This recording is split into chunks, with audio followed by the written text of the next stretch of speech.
क्या देखा?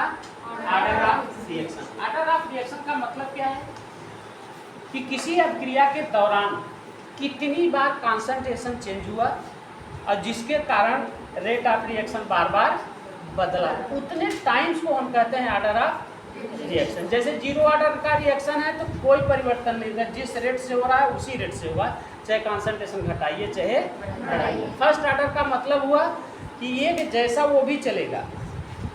Zero order में इंडिपेंडेंट होता है कि उसका कंसंट्रेशन कोई लेन देन होता ही नहीं, लेकिन इसमें होता है, कंसंट्रेशन डिपेंडेंट है लेकिन एक जैसा रहेगा। सेकेंड ऑर्डर में घटेगा बढ़ेगा, 2 बार घटता बढ़ता है इसलिए सेकेंड ऑर्डर। थर्ड ऑर्डर में 3 बार घटता बढ़ता है इसलिए थर्ड ऑर्डर। मॉलिक्यूलरिटी हमारी क्या कहती है? हमारी मॉलिक्यूलरिटी क्या कहती है? वो ऑर्डर ऑफ रिएक्शन से डिफर कैसे है, वो बच्चे समझिएगा। आर्हेनियस थ्योरी से इसको समझाऊंगा। किसे समझाऊंगा? फिर लास्ट में डिफिनेशन बताऊंगा कि वास्तव में मॉलिक्यूलरिटी है क्या। ठीक, कोलाइजन थियरी का नाम सुना आपने? नहीं सुना ना? देखिए ध्यान से। आर्हेनियस एक अपने केमिस्ट्री के लिए बहुत महान साइंटिस्ट हुआ था, जिसने शुरू में एसिड और बेस को डिफाइन किया।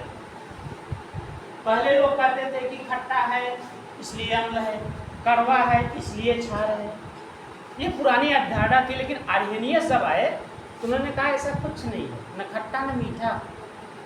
वे पदार्थ जो जल में घोलने पर H+ देंगे वो सभी एसिड होंगे, और जो जल में घोलने पर OH देंगे वो बेस होंगे। सबसे पहले आर्हेनियस ने ही केमिकली इसको प्रूव किया था।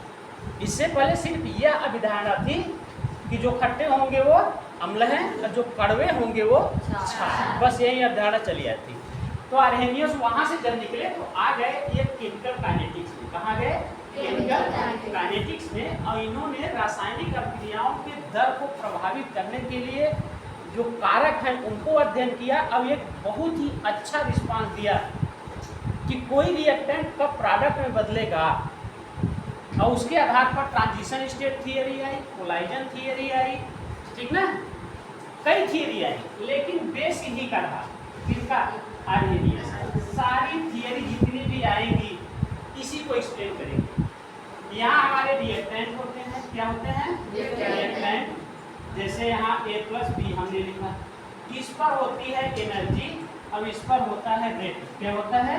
रेट या टाइम। dx/dt करिए, dx/dt रेट होता है।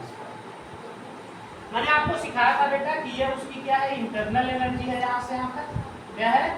आंतरिक ऊर्जा है, इंटरनल एनर्जी है जो हर के पास होगी, हर के पास होगी। जैसे आप कितनों भी थक जाएं, आपके अंदर आंतरिक ऊर्जा है, आपके अंदर आंतरिक ऊर्जा है। जैसे भोजन आप सुबह का लिए हैं, भोजन 2 बजे तक पच गया और उसने जितनी एनर्जी बननी थी बनी और शरीर को प्रोवाइड कर दी।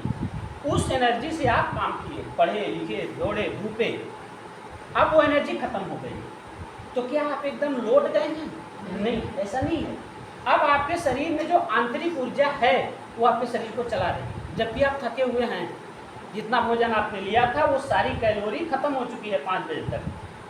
5 बजे तक जैसे एक बार मोबाइल को मैंने रिचार्ज किया और वो 0% हो गई तो स्विच ऑफ हो जाएगी। क्यों स्विच ऑफ हो जाएगी? उसके पास इंटरनल एनर्जी नहीं है। अगर इंटरनल एनर्जी होती तो मेरी मोबाइल स्विच ऑफ नहीं होती। जैसे मैंने आपको उदाहरण दिया, तो हर एक मॉलिक्यूल से कम आयंस के पास अपनी इंटरनल एनर्जी होती है, जहाँ से वो रासायनिक प्रक्रिया को शुरू करता है।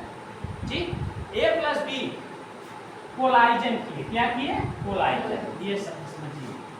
कोलाइजन मीन्स क्या होता है बेटा? टक्कर। कोलाइजन मीन्स यानी एक मॉलिक्यूल दूसरे मॉलिक्यूल से टकराएगा, एक मॉलिक्यूल दूसरे मॉलिक्यूल से टकराएगा। टकराने की अवस्था क्या होगी? वह पार्ट जिससे वो अक्रिया कर रहे हैं। बात समझिए। एक्सीडेंट कहाँ होते हैं? रोड पर होते हैं ना, कि इधर बगीचे में और खेते में होते हैं? नहीं होता एक्सीडेंट वहाँ। क्यों? क्योंकि उसका पाथ ही नहीं है। मोटरसाइकिल के जाने का, गाड़ी के जाने का जो पाथ होगा, कोलाइजन वही होगा।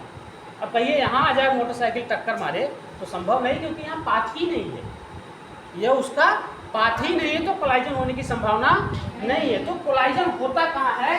कोलाइजन उस पाथ पर होता है जहां से रिएक्शन जो सीन होता है होकर जाता है।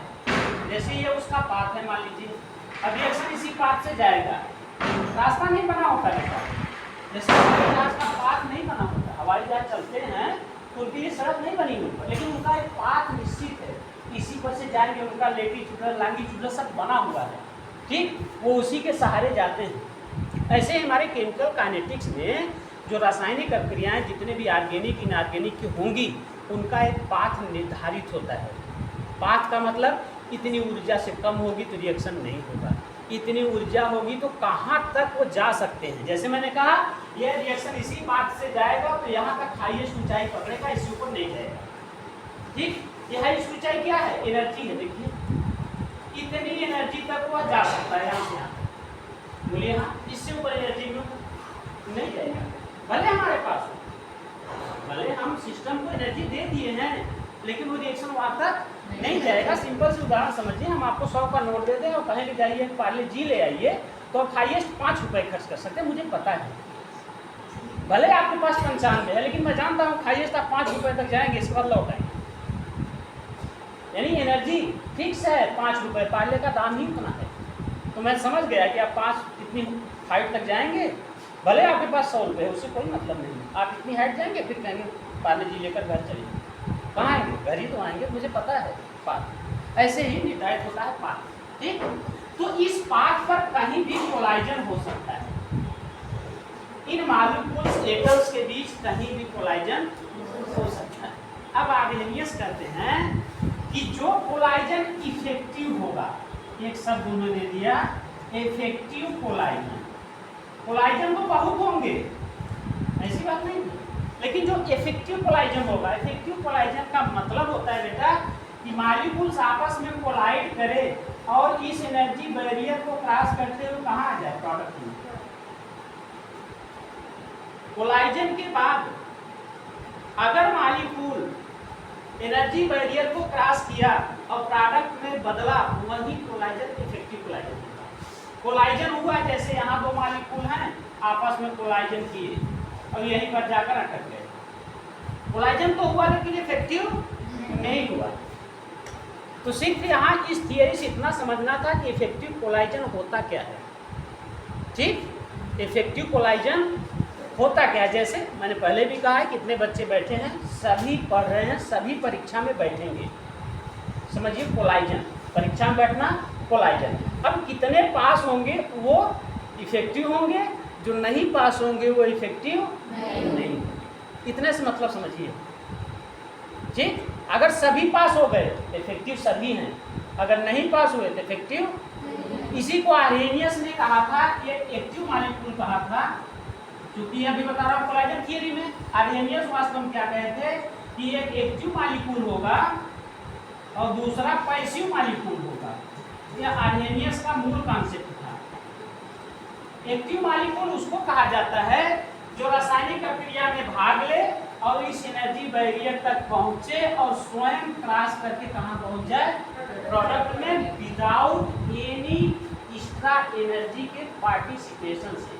यानी उसको बाहर से कोई ऊष्मा नहीं दी गई, बाहर से कोई ट्यूशन नहीं लगाया गया, बाहर से कोई नकल नहीं दिखाई गई, बच्चा स्वयं पढ़ा, इतनी उसमें ऊर्जा थी कि पढ़ा, परीक्षा में बैठा और पास हुआ। वो एक्टिव है। क्या है? एक्टिव हैं। और पैसिव मॉलिक्यूल वो हैं जो पढ़े, परीक्षा में बैठे और फेल हो गए, इनको कहा जाता है पैसिव मॉलिक्यूल, ठीक। अब ट्रांजिशन स्टेट थियरी कभी पढ़ेंगे तो उसमें पढ़ाया जाएगा कि ये ट्रांजिशन स्टेट बनता है A+B, पहले कन्वर्ट होता है AB स्टार में, AB स्टार को कराता है प्राकृतिक। मामला वही है। AB स्टार मतलब यहाँ का एनर्जी बैरियर, यहाँ का एनर्जी बैरियर, इसी को क्रॉस करना है सबको। यानी इतनी ऊर्जा जिसके पास स्वयं में होगी, जैसे 50 नंबर में 17 नंबर जो बच्चा पास हो जाए, पा जाएगा, वो पास हो जाएगा। यानी 17 उसका बैरियर है, 17 से कम पाएगा तो फेल है। तो 17 पाने वाला बच्चा एक्टिव है और 16 पाने वाला बच्चा पैसिव है। 16, 15, 14 जब जितना वो सभी पैसिव में आएंगे, ठीक। अर्हेनियस ने एक्टिव और पैसिव के बीच में इक्विलिब्रियम बताई थी। क्या बताया था? इक्विलिब्रियम, कि एक्टिव में be converted into passive and passive में बी कन्वर्टेड इनटू एक्टिव। अर्हेनियस का जो मूल कॉन्सेप्ट था कि एक्टिव मॉलिक्यूल जो है वह कन्वर्ट हो सकता है पैसिव मॉलिक्यूल में और पैसिव मॉलिक्यूल में भी कन्वर्टेड इनटू एक्टिव मॉलिक्यूल। ये आपकी उम्र में बहुत बढ़िया काम देता है। जिस उम्र पर आप हैं कि बहुत अच्छा पढ़ने वाला बच्चा जिसको हम एक्टिव समझ रहे हैं वो पैसिव भी हो सकता है।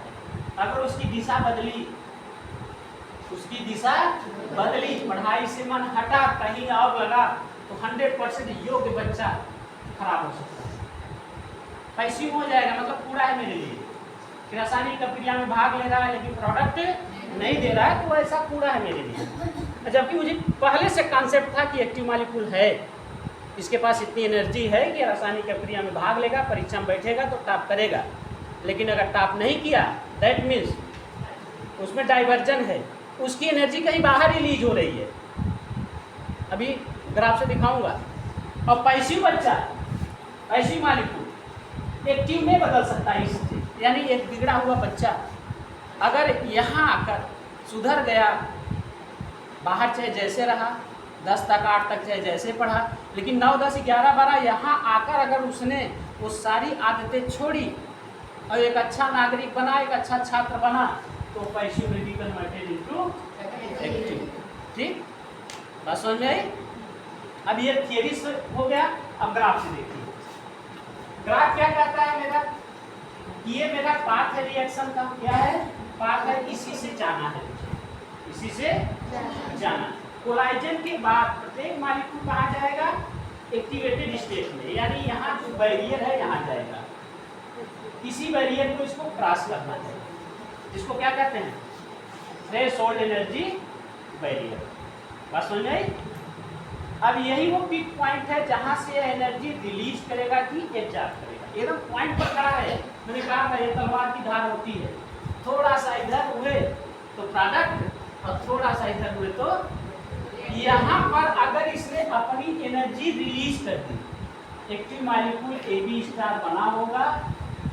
रिएक्शन कैसा लिखा जाता है? A + B कन्वर्ट होता है AB स्टार में या X स्टार में, X स्टार कन्वर्ट होता है। यह एक्टिवेटेड कॉम्प्लेक्स है। क्या है? एक्टिवेटेड कॉम्प्लेक्स है। क्या है? Activated complex. अगर यहाँ पर इसने एनर्जी रिलीज कर दी अपनी, तब तो कन्वर्ट हो जाएगा पैसिव में। ठीक, जैसे जब पढ़ने का उचित समय आया, एकदम जैसे 11-12 की परीक्षा एकदम उचित समय होती है पढ़ने। अब खूब काम के सो रहे हैं, रात को 12 बजे तक खास करके बुंदाई कर रहे हैं, बच्चे को जगा रहे हैं, घूम रहे हैं, टहल रहे हैं, ये समझिए पिक पॉइंट है आपकी। यहाँ अगर आपकी एनर्जी रिलीज हुई तो आ जाएंगे रिएक्टेंट। और अगर यहाँ एनर्जी आपने स्टोर किया और एब्जॉर्ब कर लिया, एब्जॉर्ब का मतलब आपने पढ़ लिया, चाहे शिक्षक से पढ़ लिया, चाहे बुकों से पढ़ लिया, अगर आपने एब्जॉर्ब कर ली तो 100% आप कन्वर्ट होने वाले हैं किसी अच्छे पद पर, प्रोडक्ट में। ठीक, और ये तब संभव है जब इफेक्टिव कोलाइजन हो। कैसा कोलाइजन हो? इफेक्टिव कोलाइजन हो। ठीक, अगर इफेक्टिव कोलाइजन नहीं हुआ तो प्रोडक्ट नहीं आएगा। इतना कुल समझाने के पीछे चाहे एक्टिव समझिए चाहे इफेक्टिव समझिए, यानी उन मॉलिक्यूल की संख्या जो रासायनिक क्रिया में भाग लेंगे और प्रोडक्ट में बदलेंगे वही एक्टिव होंगे और वही कोलाइजन इफेक्टिव होगा। ठीक, अब आते हैं हम मॉलिक्यूलरिटी पर। कहाँ आते हैं? अब समझ में आ जाएगा मॉलिक्यूलरिटी कि हमने कहा कि A + B प्रोडक्ट देता है B। दो आपको दिख रहे हैं, एक A और एक B। क्या जरूरी है दोनों मिलकर प्रोडक्ट? नहीं, जरूरी नहीं है, क्योंकि सूडो वाटर रिएक्शन आपने देखा था। ऐसे देखिए CH3 COOH, नहीं COOH ना, CH3 COO C2H 5 + CH2O, दो मॉलिक्यूल है। इसको ए समझिए, इसको B। प्रोडक्ट क्या आता है? CH3 COOH + C2H5O acetic acid और एल्कोहल आता है। देखने में तो दो दिख रहे हैं, एक यह और एक यह, क्या दोनों रासायनिक अभिक्रिया में भाग लिए?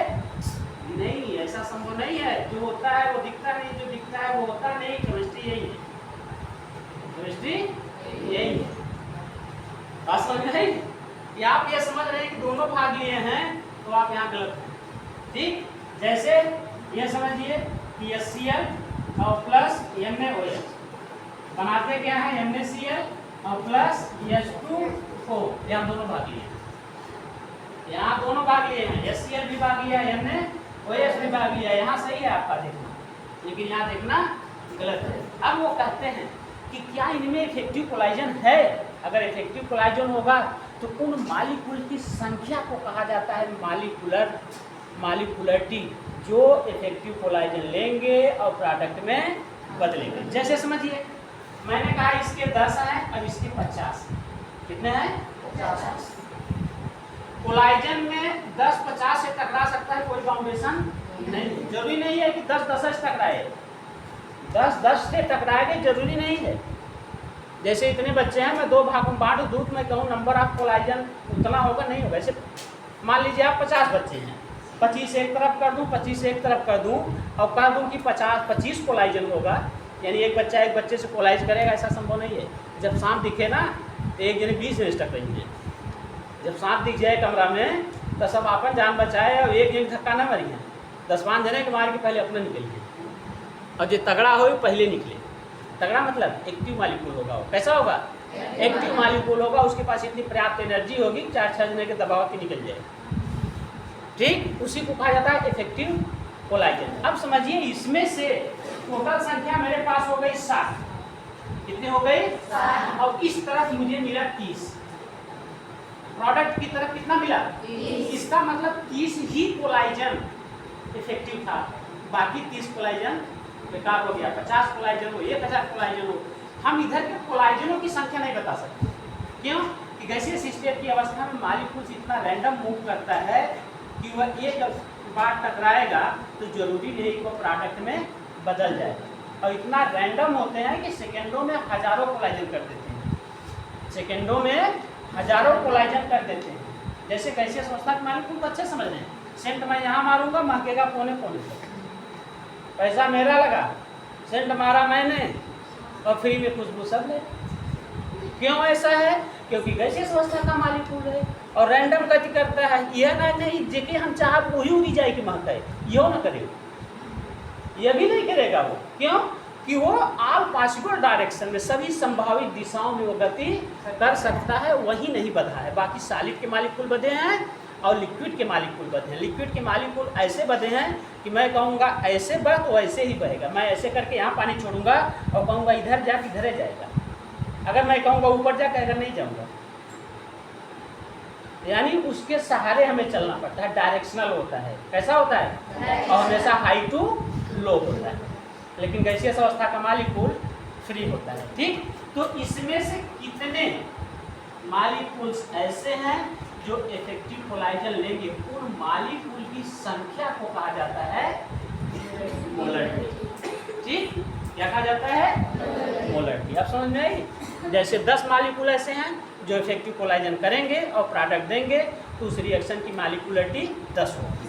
ठीक, एक मालिक्यूल ऐसा है जो इफेक्टिव कोलाइजन कर रहा है, बाकी इफेक्टिव कोलाइजन नहीं कर रहे हैं, उसकी मालिक्यूलरिटी 1 होगी। ठीक, बात समझ आ गई? भले ही मालिक्यूल की संख्या वहाँ हजारों की हो, लेकिन जितने number of effective collision taking place per unit पर टाइम इज नोन एज मालिक्यूलरिटी। यहाँ तक बात क्लियर?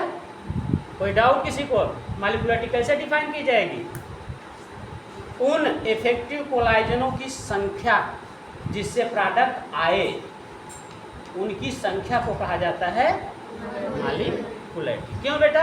कि सभी मालिक्यूल एक जैसे नहीं हैं। जैसे इस हाल में जितने बच्चे बैठे हैं, मान लीजिए कक्षा 12 के हैं एज एग्जाम्पल, तो क्या सबकी याद करने की क्षमता एक जैसी है? नहीं, बिल्कुल नहीं है। कोई ज़्यादा खाता होगा, कोई कम खाता होगा, कोई ज़्यादा पढ़ता होगा, कोई कम पढ़ता होगा, कोई बहुत साधारण रहता होता, कोई बहुत शरारती होगा।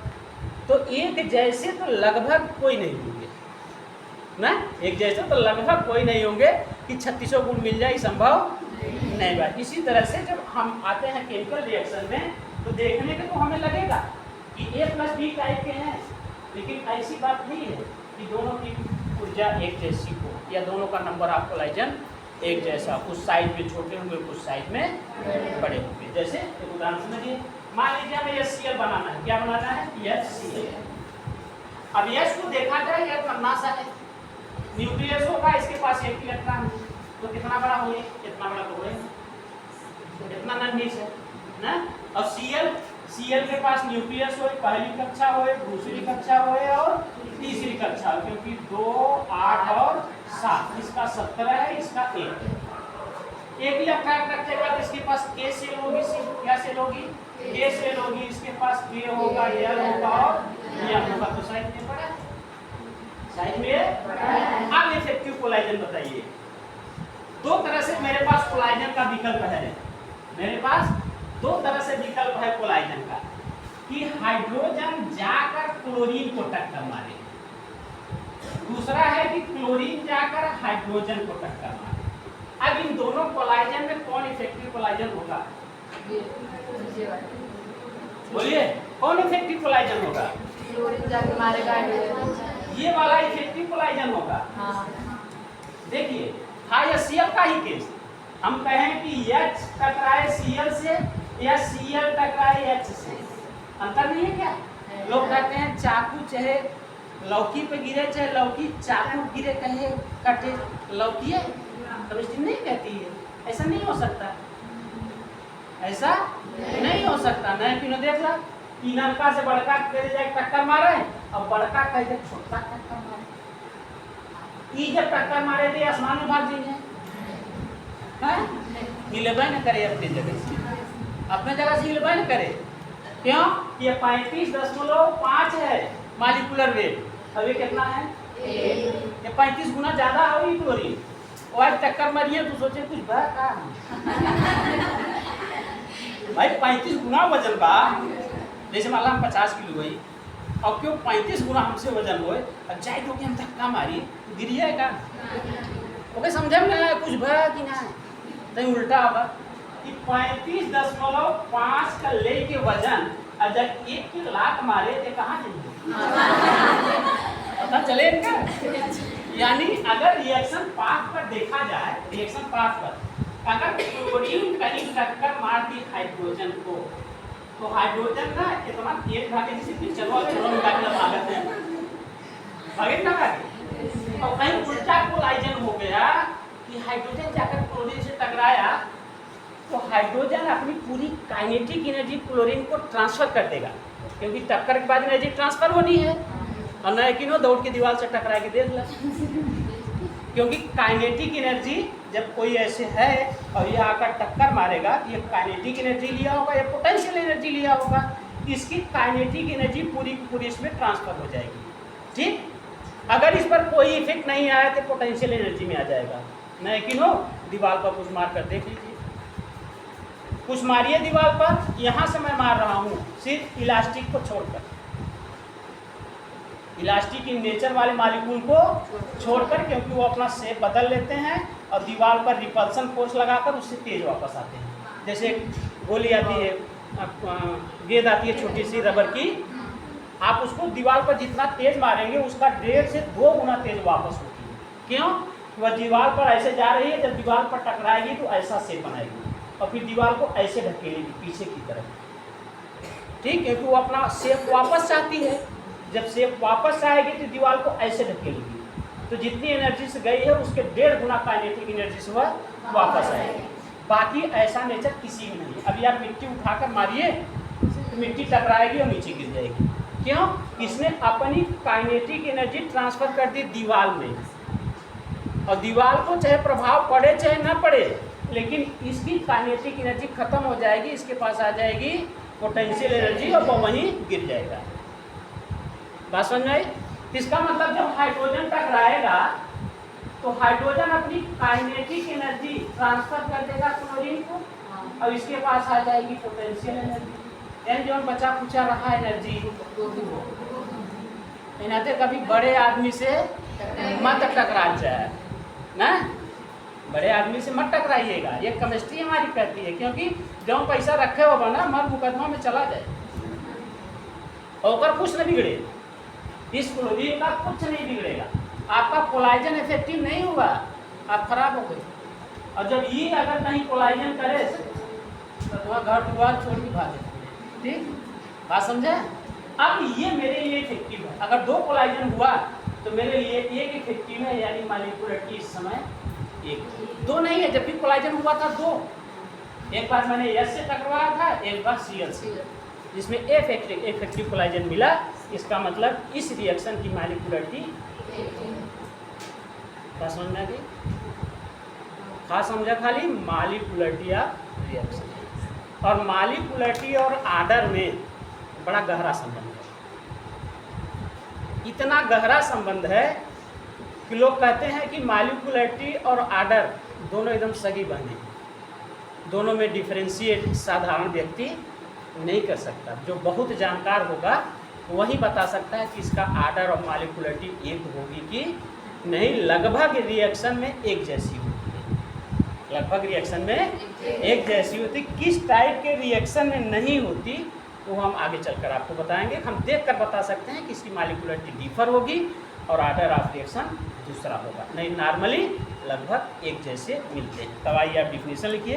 The number of molecules, the number of molecules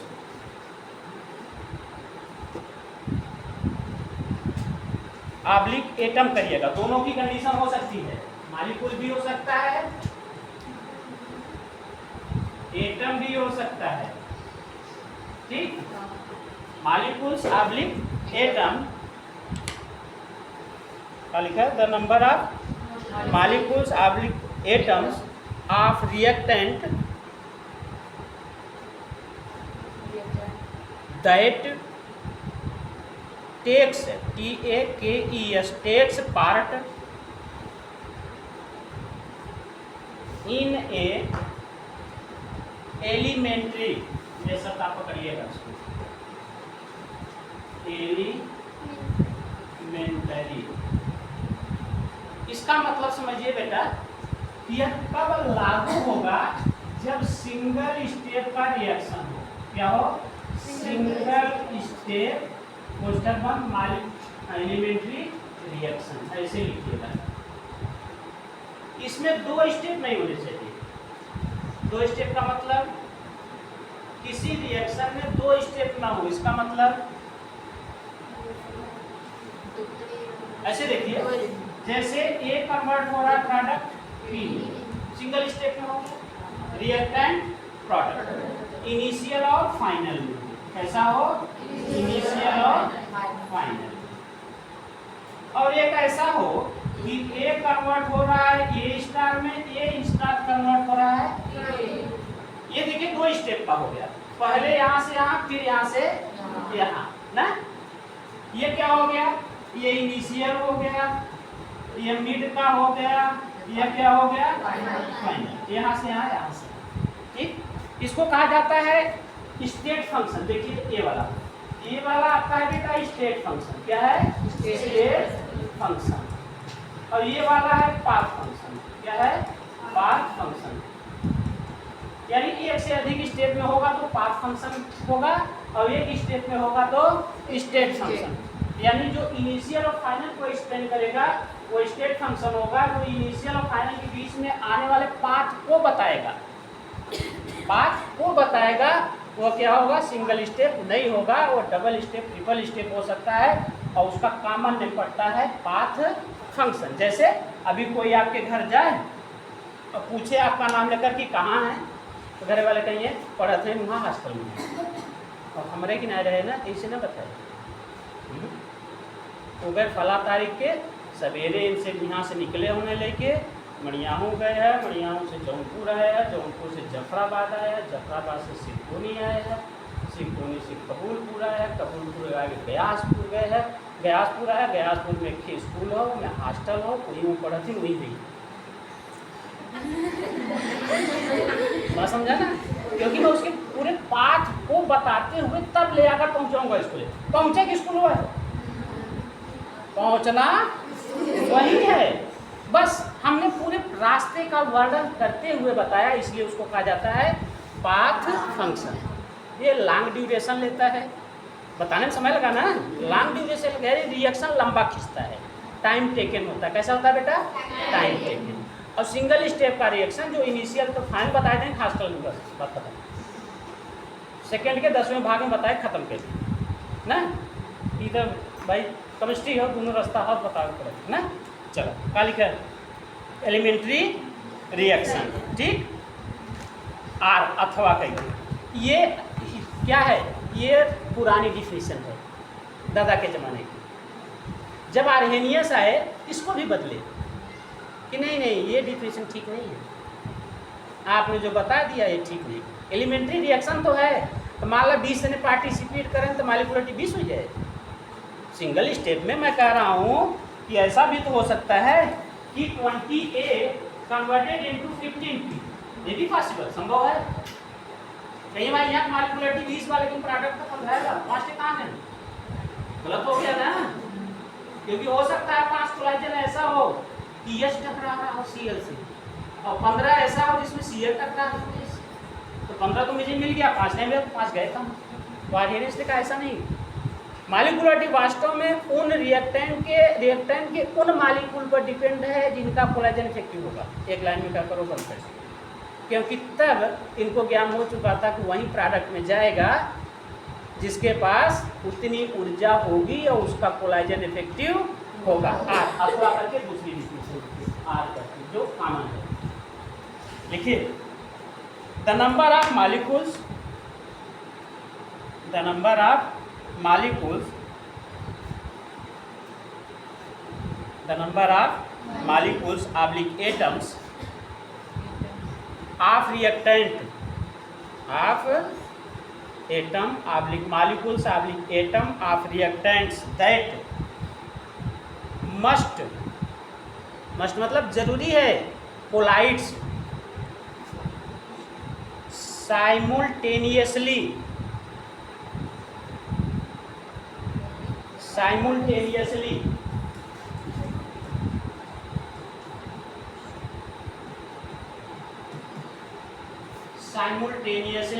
and effective collagen to give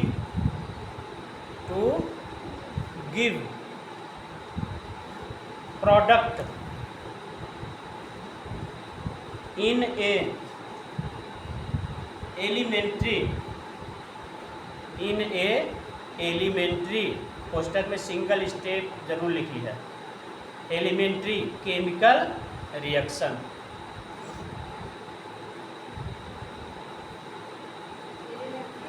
elementary single step पुस्तक बंद रिएक्शन, ठीक। चलिए एलिमेंट्री सिखा दो, एलिमेंट्री यानी सिंगल स्टेप रिएक्शन।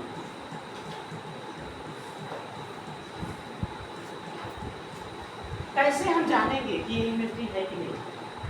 कैसे हम जानेंगे? क्या देखकर जान पाएंगे? जैसे समझिए कि मैंने लिखा A + B प्रोडक्ट देता है B। अभी तक आप रेट निकालना जानते हैं, R = A active mass of A into active mass of B। घात कितनी लगेगी बेटा अभी यहाँ? 1। कोई डाउट? हम नॉर्मल रेट ऑफ रिएक्शन ऐसे लिखते हैं। अब यह कहा कि यह जो रिएक्शन है यह एलिमेंट्री कब होगा, एलिमेंट्री कब होगा। तो अभी तक यहाँ तक तो हम जानते हैं कि कोई भी रिएक्शन हमको दे दिया जाए हम रेट ऑफ रिएक्शन आसानी से लिख लेंगे। इसके एलिमेंट्री होने की एक नेसेसरी कंडीशन है कि जब हम रेट ला एक्सप्रेशन लिखें और एक्सपेरिमेंटली या वेरीफाइड हो जाए, क्या हो जाए? एक्सपेरिमेंटली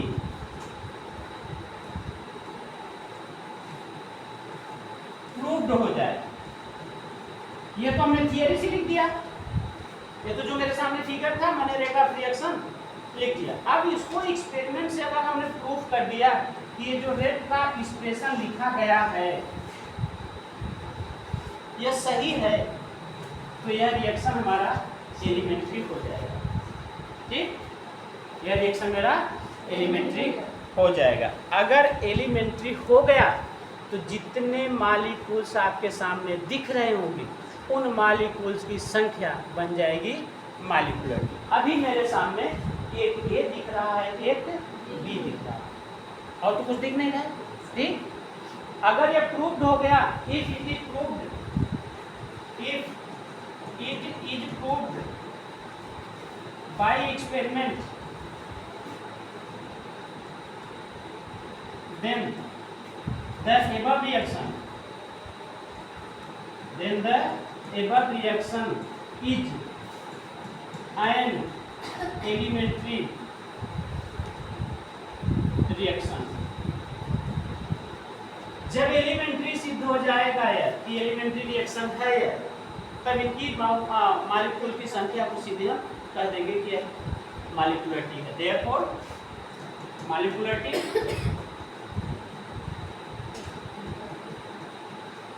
कितने मॉलिक्यूल दिख रहे हैं? दो, एक ए दिख रहा है, एक बी दिख रहा है। अब उसके अंदर क्या है हमको नहीं पता, जो मेरी आंखों के सामने मैं प्रश्न कर रखा हूँ। क्यों?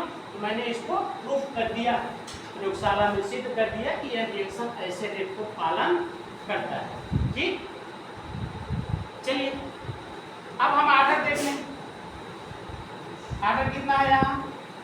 जितनी पावर चढ़ी है सबको जोड़ दीजिए ना, बोलिए। जितनी पावर चढ़ी है कॉन्सेंट्रेशन टर्म के सबको जोड़ दीजिए, एक यहाँ एक यहाँ, दो आर्डर। यानी देखिए मॉलिक्यूलरिटी आर्डर दोनों कैसे आ गए? एकदम सेम आ गए। हाँ, 12 वाले तो पढ़े हैं। K equal to R equal to K active mass of A power 1 active mass of B power 1। कैसे हम प्रूफ करेंगे कि ये रिएक्शन का जो R है वो दोनों अवस्थाओं में सेम है? पढ़े हैं 12 वाले। 11 वाले बच्चे मान लीजिए थोड़ा सा हो सकता है, 12 वालों को ज्ञान है। मैं कैसे प्रूफ करूंगा कि रेट एक जैसा आएगा? रेट इतना है, बाकी कुछ नहीं दूंगा, बाकी कोई डाटा नहीं है। इतना है, R equal to K active mass of A into active mass of B। इसको प्रूफ करना है कि घाते एक ही रहेंगी, दो नहीं हो सकती। बहुत ही सवाल लगवाए हैं आपसे, बहुत सवाल लगवाए हैं। फर्स्ट नहीं जी, सेकेंड आर्डर है, पागल हो कहाँ? सेकेंड आर्डर है तो दिखा मैंने आर्डर टू ना। बात देखो, एक यहाँ एक यहाँ। हम कैसे इसको एक्सपेरिमेंट करेंगे ये बताओ। अगर हम प्रयोगशाला में ले गए, इसको एक्सपेरिमेंट कैसे करेंगे, क्या करेंगे? मेरे पास कोई आइडिया होगी तब ना मैं प्रयोगशाला में जाऊँगा। पागल हो तुम लोग। आपको मिलेगा ए और बी, ए और न के मिले ना आर मिले। ए जो कंपाउंड हो तो है मिले, बी जो कंपाउंड हो मिले, यह मिले, बहुत कुछ मिले। तो आप रेट निकालेंगे कैसे? कभी ए को डबल करेंगे, बी को वैसे रहने देंगे, तब देखेंगे रेट क्या आया, तब देखेंगे रेट क्या आया। कभी ऐसा करेंगे कि ए को नहीं छुएंगे, बी को डबल करेंगे, तब देखेंगे रेट। अब दो रेट से हम कंपैरेटिव स्टडी करके बताएंगे कि ऑर्डर ऑफ रिएक्शन कितना है। अगर सेकेंड है तो इसका मतलब ये लोग सिंगल सिंगल पार्टिसिपेट कर रहे हैं। भाई आपको ए और बी मिलेगा और तो कुछ मिलेगा नहीं। अब उसको चाहिए, खाइए चाहे नहाइए चाहे जो करिए, आपको सिद्ध करना है कि है। तो करेंगे क्या? एक बार रेट निकालेंगे, ए को डबल करके बी को नहीं छुएंगे। जैसे 10 लिया इसका तो 20 इसका ले लिया, फिर इसका 10 लिया इसका 20 ले लिया, तो दोनों के रेट निकालेंगे। दोनों के रेट निकालकर अभी पीछे इतना सवाल कराए हैं आप लोगों को, कराए कि नहीं कराए हैं? व्हेन कंसंट्रेशन आप फलाने डबल किया जाए रेट ऑफ रिएक्शन क्या होगा? इतना सवाल कराए फिर भी अभी भूल गए, महीनों भर नहीं बीता। जानते क्यों? आप लोग पढ़ते नहीं। और जबकि इतना विधिवत समझाता हूँ और नियम देखोगे ना तो भाग जाओगे।